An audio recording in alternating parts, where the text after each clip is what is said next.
laban ngayon sa mga residente sa isang barangay. Sa Bulan sa Sorsogon, ang maputik na tubig na umaagos sa kanilang ilog ayon sa mga residente ng barangay Calpi. Dating malinaw ang tubig sa naturang ilog, pero bigla na lang daw itong nahaluan ng buhangin at putik. Tinunto ng Municipal Disaster Risk Reduction and Management Council ang pinagmumula ng maputik na tubig. Nadiskobring nanggagaling pala ito sa isang bukal. Hindi pa malinaw kung kailan lumabas ang bukal at kung bakit maputik ang tubig na inilalabas nito. Pero sinusuri na daw ito ng naturang ahensya.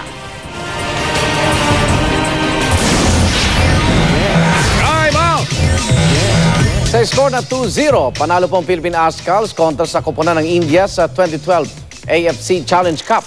Dating kampiyon po ng AFC Challenge Cup ang India, by isang laban pang dapat mapanalo ng Ascals para makapasok sa Final Four. Baki timeout muna tayo kay Chino Trinidad. Rise above adversity. Mukhang ito ang naging battle cry ng Philippine Ascals sa kanilang makasaysayang pagharap sa koponan ng India kagabi sa Dasarat Stadium sa Nepal sa Group B stages ng AFC Challenge Cup matapos ang buhay naman ng talo sa North Korea noong Biyernes. Hindi nagpatinag ang dehadong Ascals upang magtala ng isa sa pinakamalaking upsets sa 2012 AFC Challenge Cup. Final score, Philippines 2, India 0. Bumida ang lead striker na si Phil Young Husband nang maka-score siya ng 2 goals sa tulong ng kanyang mga teammates sa ika-11 at ika-73 minuto ng laban. It's not the solo sport, hindi individual sport. Kailangan ko ng teammates, kailangan ko ng background staff. So it's a team effort talaga.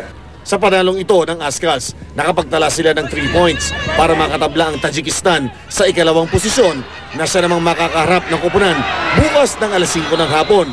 Ang mananalo sa virtual knockout match ay siyang papasok sa Final Four. Mas malakas sa Tajikistan, pero sobrang confident kami that we can win. Sana manalo kami. Hindi naman nagpapatinag ang koponan sa gitna ng naiwang kontrobersya sa Pilipinas resulta ng akusasyon ng sexual harassment mula sa FIFA Match Commissioner na si Christy Ramos. We all know the long story. We know alam namin what really went on. So sobrang supportive kami for each other. At the end of the day, we're a team and we know what the truth is, and once we know the truth will always come out. Ukol naman sa panukala ng DSWD na sila ay magpa-psychological test. Sa palagay ko, indeed necessary, pero sa professional teams, sobrang detailed sila. So they do physical tests, they do mental tests. I think everything's been blown way out of proportion. Chino Trinidad, Nakatuto, 24 oras. Isang Pinay sa Jeddah sa Saudi Arabia, inabandona ang 3 niyang anak. Ang pinakabata, 5 buwang gulang pa lamang. Problemado ngayon ang kanyang mister kung paano maiuuwi sa Pilipinas ang 3 supling dahil wala silang kaukulang dokumento. Nakatutok si Haji Rieta. Sa murang edad na pagkaitan na agad ng kalinga ang 3 magkakapatid na ito matapos abandonahin ng kanilang ina sa Jeddah, Saudi Arabia. Mas maiibsan sana ang kanilang sitwasyon kung nasa Pilipinas sila. Kwento ng ama ng mabata, 2 buwan na mula nang iwan sila ng kanyang asawa na isang OFW. Iniwan ho kami ng ina nila. Hindi naman kami nag-away, hindi naman kami nagkaano. Dahil sa pag-alis ng asawa, labis na naapektuhan ang trabaho ni Mang Rolly. Hindi tunay na pangalan, isang plumbing supervisor. Kaya sinuspinde siya ng kanyang pinapasukang kumpanya. Hindi kasi siya magkamayo sa pag-aaruga sa kanyang mga anak.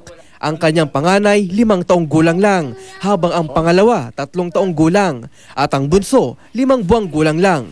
Nais ni Mang Rolly na mayuwi na ang mga anak sa Pilipinas. Pero ang problema, pawang mga undocumented o walang kaukulang dokumento ang kanyang 3 supling.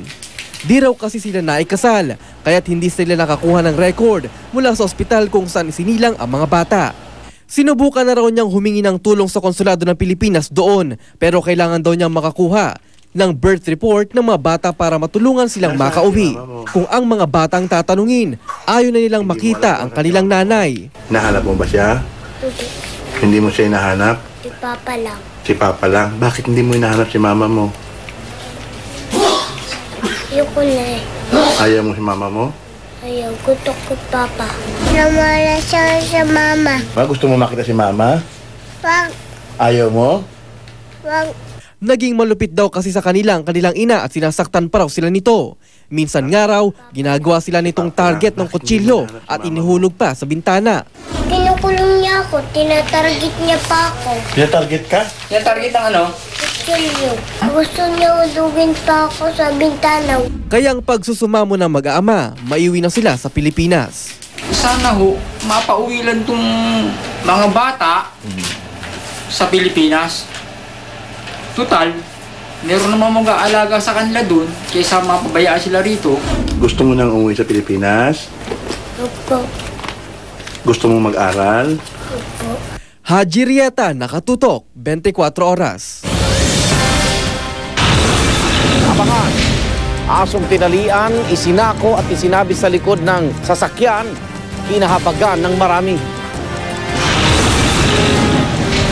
Mahigit 1,000 residente sa Peru nawalan ng bahay dahil sa sunog. At astronaut sa International Space Station pinakita kung paano maglaro ng Angry Birds sa kalawakan. Walang pati na pagtutok dito sa 24 oras.